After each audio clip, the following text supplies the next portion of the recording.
Bonjour, dans cette nouvelle vidéo, je vais vous montrer la fiche de suivi. Donc, je rentre sur mon compte professeur avec mon code. Ici, il y a écrit « Choisissez une classe, puis créer une nouvelle séance ». Très important de créer une nouvelle séance. Chaque fois, il faudra démarrer la séance en faisant l'appel. Nous allons donc aller sur une classe. Moi, je ne vais pas faire tout de suite l'appel, je vais vous montrer la fiche. Première chose dans cette fiche, j'ai toutes les statistiques qui sont ici. Ces statistiques sont alimentées par les séances. C'est pour ça, si vous ne faites pas l'appel ici, toutes les validations faites par l'élève qui seront tout de même sauvegardées ne rentreront pas dans cette fiche et ne pourront pas alimenter la fiche des validations. Dans cette fiche, je peux directement aller sur la fiche individuelle de chaque élève pour pouvoir vérifier ce qu'il a fait, ses validations, regarder les vidéos éventuellement, voir les validations refusées, voir s'il construit son enchaînement et voir où est-ce qu'il en est au niveau de son évolution. Je reviens sur la fiche et ici je peux voir qu'il y a des petits stylos. Les petits stylos en haut permettent de mettre une annotation pour la séance. Le stylo en face de chaque élève permet de mettre une annotation pour l'élève. Par exemple, ici, le commentaire est travailler plus les situations. Effectivement, si on regarde, il a fait des validations d'éléments, mais n'a pas du tout travaillé les situations. Ce qui risque de poser problème, car il risque de perdre du temps en se focalisant à vouloir faire un élément sans le travailler. Voyons les fonctions de la fiche d'appel. Tout d'abord, il faut faire nouvelle séance. Je ne vais pas le faire car on ne peut pas supprimer une seule séance. On ne peut que supprimer le cycle et à partir de là, toutes les données qui sont sur cette fiche seront perdues.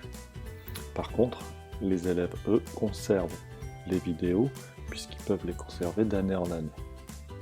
Donc, je vais me placer sur un élève et vous montrer les différentes fonctions.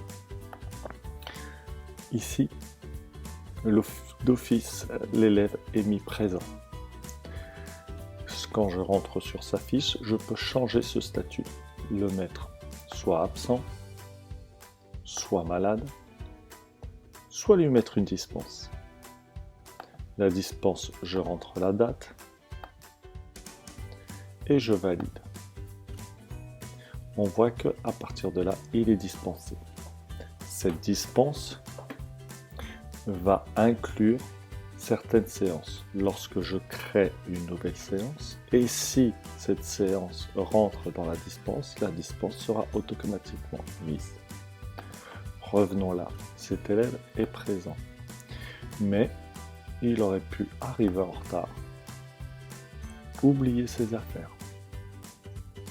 Et je peux lui mettre un commentaire en mettant 10 minutes de retard ou autre chose.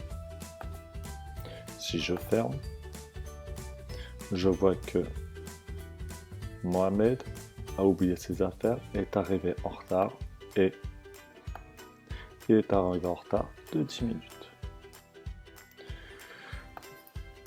On va lui supprimer, bien évidemment, les commentaires négatifs. Il n'a pas oublié ses affaires, il n'est pas en retard, c'est un élève sérieux. Quand je reviens sur sa fiche, bien évidemment, tout a disparu. Maintenant, ici, vous pouvez voir un petit plus 2 pour Sophia. Sophia est arrivée en retard, mais elle a travaillé. Elle a travaillé sur ces séances-là. Elle a validé ces 3 séances, ces 3 vidéos. Ici, elle a validé ces 3 vidéos. Ici, elle n'en a validé qu'une. Pourtant, je me souviens dans les commentaires que le travail était satisfaisant. Le travail était satisfaisant, Sophia en fait a travaillé, a validé un élément, un exercice et a passé beaucoup de temps sur l'autre exercice, a progressé mais n'a pas réussi à le valider. Comme l'objectif de mes séances est d'avoir au minimum 3 validations, pour ne pas la pénaliser au niveau des statistiques et de sa note de l'évaluation des séances, je lui ai rajouté un plus 2, ce qui fait que 2 plus 3, elle atteint l'objectif fixé pour chaque séance. Pour Sophia, j'ai valorisé son travail. En contrepartie, il peut y avoir des élèves qui, eux, ont validé des éléments trop faciles, exprès pour avoir 3 validations. Je peux à partir de là retirer 1, 2, voire les 3 validations si je considère que ça ne correspondait pas à leur niveau et qu'ils m'ont simplement envoyé des validations pour que ça leur augmente leur note de travail. Donc lorsque je ferme, j'aurai un -2 et bien évidemment ce -2 aura un impact sur l'évaluation de sa note de séance. Voilà pour cette fiche de suivi. Nous verrons dans la prochaine vidéo la fiche d'évaluation.